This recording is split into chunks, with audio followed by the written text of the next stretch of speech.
Dicen las dos instancias, la primera y la segunda, que Aida Victoria instrumentalizó a su hijo por la siguiente razón. Miren lo ilógico de esto. Que Aida Victoria instrumentaliza a su hermano por la siguiente razón, porque es su hermana y nadie más ha podido instrumentalizar. Y entonces la pregunta que yo me hago y que seguramente se hará usted, y es que al niño no lo ha podido instrumentalizar su propia madre, es decir, su propia madre no ha podido pedirle, entre comillas, de ser cierto de que ellos llevaron los elementos para la fuga, pedírselo a su propia madre u otro familiar. Entonces, ¿cómo así que la comisión de un delito está establecido por Aida Victoria porque es la hermana del muchacho? Eso no tiene ningún sentido. Doctor Miguel Ángel del Río, bienvenido aquí en Ique.com. Bueno, muchísimas gracias por aceptar la invitación, de esta invitación de nosotros para hablar sobre el caso de Aida Victoria Merlán, un caso que está moviendo bastante la opinión pública y que, bueno, para nadie es un secreto que hay mucha desinformación al respecto y qué mejor que usted como abogado de ella para que nos aclare en qué va el proceso, cómo está la cosa actualmente. Doctor, bienvenido. Bueno, gracias por la invitación a usted y a sus televidentes. Un caso que comienza en una persecución. Recordemos que lo que aquí se investiga es la intervención de Aida Victoria con relación a la fuga de su madre. Y lo que quería la fiscalía indudablemente era lastimar a su madre a través de una investigación en contra de su hija. Así comienza este proceso, por eso le advierto que esto arranca con una persecución, donde desde un principio nosotros hemos establecido que aquí no habían elementos para encontrar una condena en contra de Aida Victoria. Pero finalmente la fiscalía logra su propósito de hacer un show mediático. Yo no sé si usted recuerde la captura en su momento de Aida Victoria, cientos de carros, policías, hasta utilizaron un avión de la Policía Nacional para transportarla desde Barranquilla a Bogotá, unas audiencias de imputación y medida de aseguramiento que finalmente una juez, creo que uno de los pocos funcionarios sensatos en este proceso, determinó que no había mérito para una medida de aseguramiento. Pero entonces ahí comienza el calvario. Se le acusa entonces por los delitos de fuga de presos como coautora, es decir, con un aporte concreto para ayudar a su madre en la fuga, y otro delito, ese sí muy grave, que es el de uso de menores para la comisión de una conducta punible. Y uso de menores porque el hermano de Aida Victoria, el hijo menor de Aida madre, pues era menor de edad para el momento de los hechos, tenía 17 años. Entonces, según la imputación, Aida Victoria había utilizado a su hermano para traer los elementos con los que posteriormente se fugaría Aida Victoria. Aida madre, perdón. Entonces ahí empieza todo un calvario de audiencias, años de procesos para que en una primera instancia un juez de la República la condenara precisamente a una pena de 7 años con una medida de prisión domiciliaria. Y la gran pregunta entonces que se puede hacer usted y se hace todos los televidentes es: ¿cómo es posible que una segunda instancia en el Tribunal Superior de Bogotá haya agravado la pena? Y la respuesta está relacionada con que en materia penal originariamente no es posible que una segunda instancia agrave una sanción penal por una prohibición establecida en la ley. Sin embargo, cuando existen dos apelaciones, en este caso recuerde que este defensor apeló la decisión porque consideraba que no había responsabilidad penal, pero la fiscalía también apeló y la fiscalía apela el monto de la sanción penal. ¿Y qué es lo que pasa? Que la primera instancia comete un error en la graduación punitiva, porque establece que el grado de participación de Aida Victoria de la fuga no había sido como coautora, sino como cómplice, lo cual rebajaba sustancialmente la pena. Por eso en ese momento quedaba en 7 años. El tribunal corrige, de acuerdo a la apelación de la fiscalía, y establece que la sanción penal es de 13 años, desmonta el beneficio de la prisión domiciliaria y pues evidentemente termina en la condena que ya nosotros conocemos. Eso es un poco, perdón el exceso, quería hacerle un poco de contexto sobre la situación para sacar una primera gran conclusión. Esto, desde el principio, por parte de la Fiscalía General de la Nación, ha sido una persecución política. Y por parte de los jueces de primera instancia y del tribunal, no han valorado con suficiencia los elementos que nosotros aportamos en su momento. Bueno, doctor, válida la precisión desde un inicio y justamente también el propósito de esta entrevista con tanta desinformación, tantas versiones que también se dan en redes sociales es justamente también cómo generar la mayor claridad posible a quienes, por supuesto, la vean. Me gustaría comenzar también haciéndole una pregunta, es cómo recibieron ustedes, digamos, esta ampliación de la condena de Aida Victoria. ¿Se lo esperaban de cierta forma o también fue una sorpresa para ustedes? Pues toda decisión en contra siempre será difícil. Sin embargo, dentro de nuestro análisis de valoración de todas las opciones posibles, esta era una de ellas, porque precisamente nosotros también considerábamos que la primera instancia había hecho una equivocada valoración sobre el quantum de la pena. Sin embargo, lo que nosotros le apostábamos fundamentalmente era establecer o que el tribunal estableciera la ausencia de responsabilidad. Pero pues evidentemente, si bien es cierto, uno puede tener en la cabeza una valoración de varios escenarios dentro de una decisión penal, pues es indudablemente doloroso para Aida Victoria, para esta defensa, para esta representación. Lo que pasó, sin embargo, es seguir adelante. Lo que viene es enfrentar a la Corte Suprema de Justicia y, como yo le he dicho a Aida Victoria, llegar hasta el final para establecer esa ausencia de responsabilidad penal. Abogado, una pregunta que también muchos se hacen, también a partir de la desinformación, hay quienes dicen, no, Aida ya está en la cárcel, no, Aida, ¿por qué no está presa? Cuéntenos usted cuál es el estatus jurídico de ella en ese sentido, porque vemos que quienes seguimos a Aida Victoria, vemos que ella de momento sigue con su vida normal, sigue con su actividad en redes sociales, que también es parte de su actividad económica y demás, pero desde el punto de vista legal, cuéntenos en qué va ella o cómo está ella en ese sentido. Sí, ella está hoy en libertad. Ella puede moverse al interior del país naturalmente, puede salir del país sin ningún tipo de inconveniente, puede seguir ejerciendo su actividad profesional como influenciadora, como símbolo pues de muchas cosas que ella hace. Y la razón es la siguiente. La primera instancia o la decisión de la primera instancia establece que cuando le impone la pena de 7 años y de prisión domiciliaria, le dice: esta decisión queda suspendida hasta que se confirme la decisión por parte del tribunal.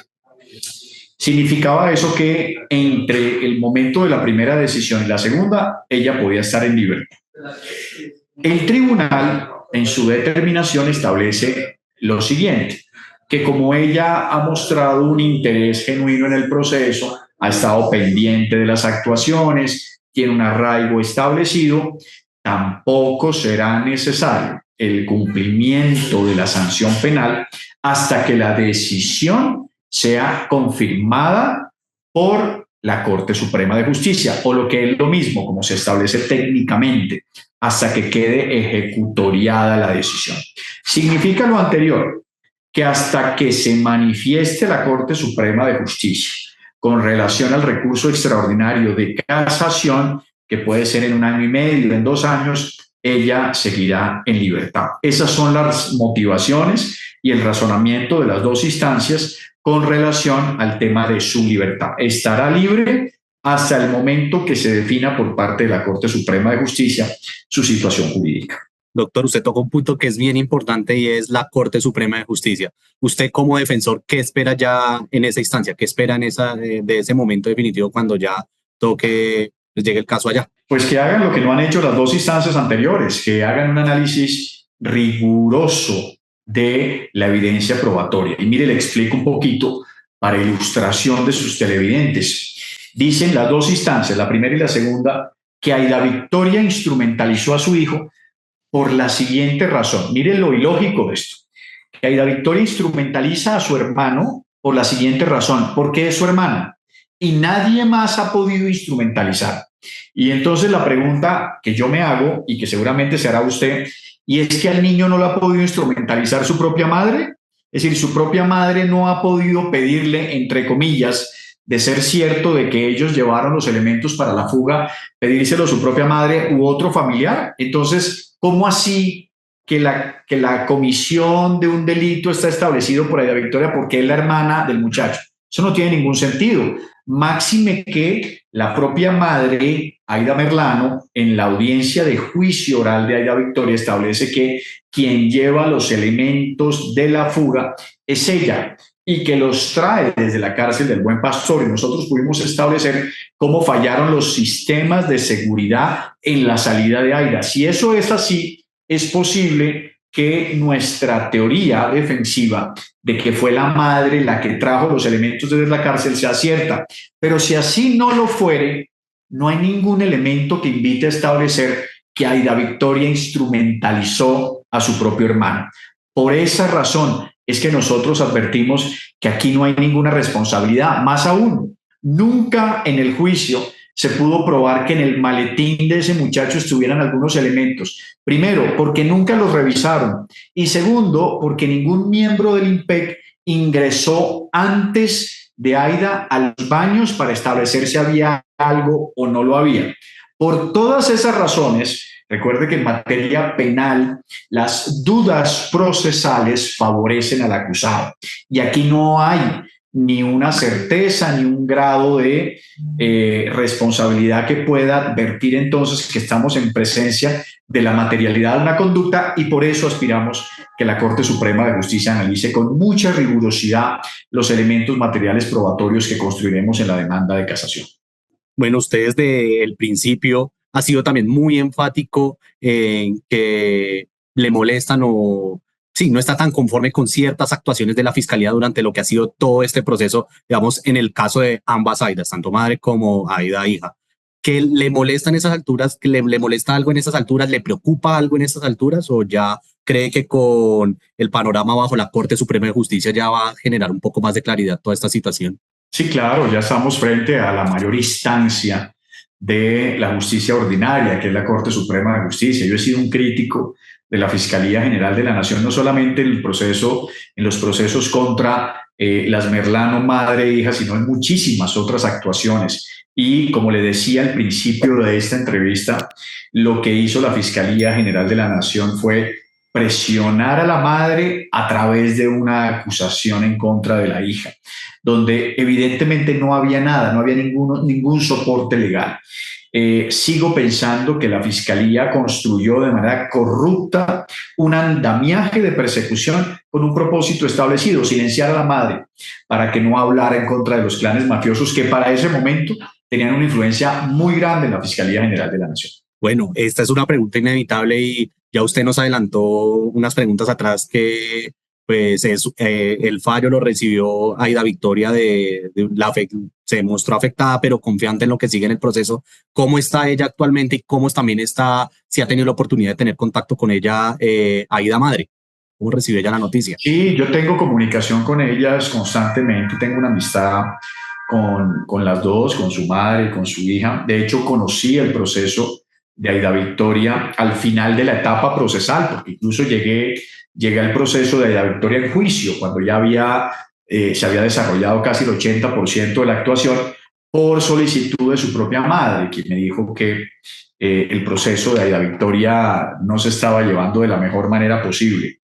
Ellas son un par de guerreras, son mujeres muy valientes.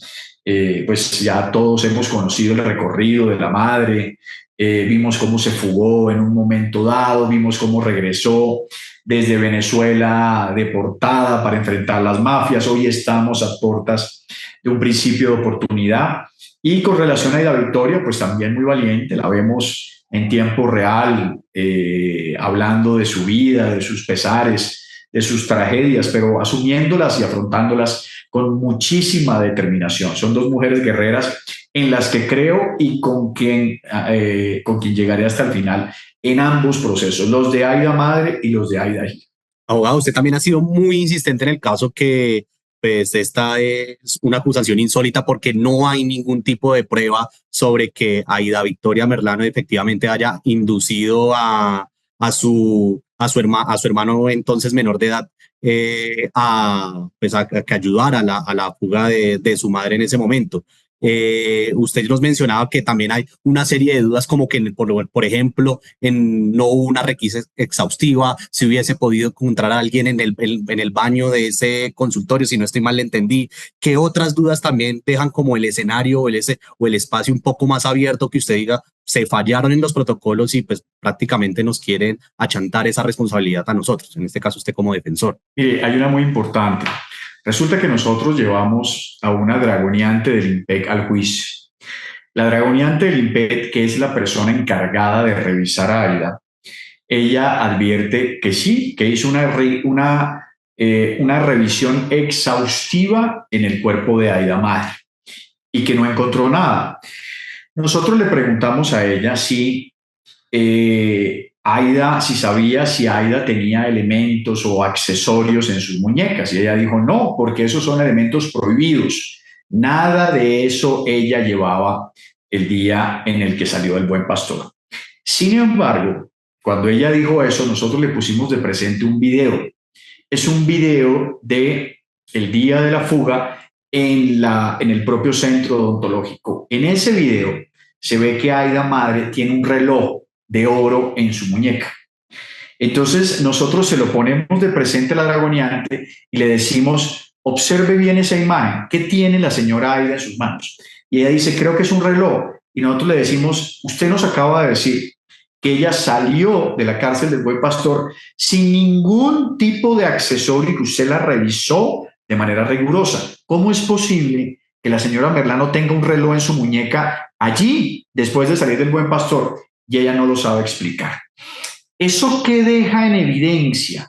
Que la señora no hizo ningún tipo de revisión, que así como se le fue, porque además uno puede a simple vista evidenciar la existencia de un reloj, pero además, según la versión de Aida, Aida traía en una faja interna la cuerda, la peluca y otras cosas con las que finalmente se evade. Significa lo anterior, que si fallaron los sistemas de seguridad, es posible que quien haya llevado los elementos haya sido la propia madre y no ninguno de los hijos. Entonces, si la duda debe favorecer necesariamente a la acusada, aquí hay una duda muy profunda que ni la primera instancia ni el tribunal advirtieron.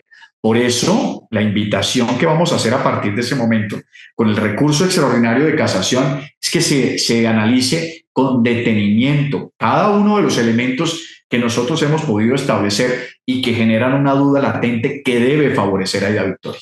Doctor, al ser este un caso tan mediático en el que Aida madre, pues también están constantemente la gente pendiente como de que cuando prende ella el ventilador y cada declaración de ella, sin duda alguna, también como que top 9 pisos, han sido objeto de amenazas recientemente. Sí, sí, ella está amenazada. Recuerde, de hecho, que el último movimiento que tuvimos que hacer fue trasladar a Aida madre desde la cárcel del Buen Pastor a una guarnición militar, que es donde se encuentra hoy. Precisamente cuando nosotros arrancábamos en la entrega de información para la búsqueda del principio de oportunidad, donde ella señalaba a los clanes mafiosos de la política de la costa norte, la familia Char, la familia Gerlain, muchas personas sobre las cuales ella declaró, e inmediatamente llegaron las amenazas. Hoy, en una guarnición militar protegida por el ejército, pues disminuyen las posibilidades de un ataque en contra de su integridad personal, pero sigue siendo una mujer muy amenazada el día de hoy. Doctor Miguel Ángel, usted también en cierto punto tocó en otro espacio que para Aida madre también sus hijos son como también algo vulnerable, es decir, una forma donde la pueden atacar a ella, en dado caso que lo quisieran hacer. ¿Cómo están ellos en ese sentido? ¿Cuentan con seguridad? ¿Han sido también objeto de amenazas recientemente o ellos están más tranquilos por ese lado?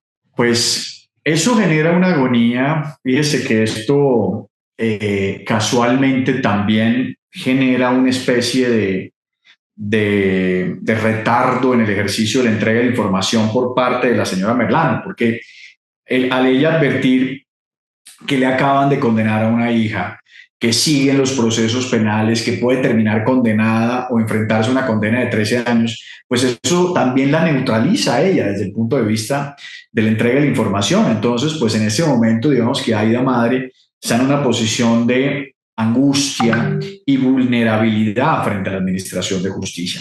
Con relación al tema de la seguridad de sus hijos, nosotros le hemos pedido a las autoridades también que intervengan y que los protejan a ellos. Como yo le decía hace un rato, Aida Victoria es una mujer muy valiente. Ella está, pues, por fortuna, su trabajo exige o le permite estar a ella en lugares cerrados y que sin con poco contacto frente a la ciudadanía, pero pues hay que aumentar y reforzar el tema de la seguridad, no solamente para su madre, sino para sus hijos, que son el talón de Aquiles de cualquier persona. Los hijos de uno son precisamente eso. Por ahí es donde uno o se le vulnera a uno fundamentalmente el tema de su integridad personal. Doctor Miguel Ángel, también uno de los puntos que hemos visto también en redes sociales estos días es cualquier cantidad de acusaciones, comentarios de incluso personajes bastante conocidos en el mundo de las redes sociales, por decirlo así, sobre el tema de Aida Victoria. ¿Han pensado de pronto ustedes, basados en esos comentarios, tomar algún tipo de acción legal o por el momento se están concentrando netamente en el proceso como tal? Sí, no nos podemos distraer del punto central. Mire, nosotros somos todos, tanto este defensor como mis defendidas, somos blanco de ataques constantemente por las posiciones que asumimos. Los que nos odian más cada vez, los que nos quieren más cada vez. Significa que nosotros no podemos desgastarnos y perder la concentración en nuestro objetivo, que es construir un recurso extraordinario de casación y que la Corte Suprema de Justicia entonces analice con detenimiento lo que estamos estableciendo. Ataques seguirán. Recuerde usted que el suicidio en su momento del coronel Dávila también generó toda una suerte. Me acusaban de asesinar al coronel Dávila, de que lo habíamos matado con el gobierno, en fin, es decir, los ataques siempre harán parte de la naturaleza de un penalista. El que no lo soporte, pues que se haga a un lado. Pero entrar aquí a un debate y empezar a denunciar personas, eso no tiene para mí ningún sentido. Nosotros vamos para adelante y estamos concentrados en lo que queremos. Bueno, doctor, y ya para finalizar, ¿qué sigue en el proceso en el corto plazo? ¿Cómo se van a mover ustedes? ¿Qué va a hacer Aida? Bueno, ¿qué nos puede adelantar en ese sentido? Sí, tendremos hasta el 20 de mayo para la radicación del recurso extraordinario de casación. Vamos a concentrarnos fundamentalmente en eso, en trabajar de la mano con un equipo también diverso de apoyo, precisamente con el propósito de hacer una construcción jurídica lo suficientemente robusta para enfrentar esa situación y radicar, repito, a más tardar el 20 de mayo ese recurso y que sea la Corte la que analice con mucho detenimiento cada una de esas eventualidades. Entonces es concentrarnos en esto, trabajar rigurosamente el recurso y pues presentarlo de acuerdo al término legal. Doctor Miguel Ángel del Río, muchísimas gracias por aceptar la invitación de quienique.com. Un saludo especial para los televidentes de Quién y Qué y para usted también, gracias por la invitación. Un abrazo fuerte.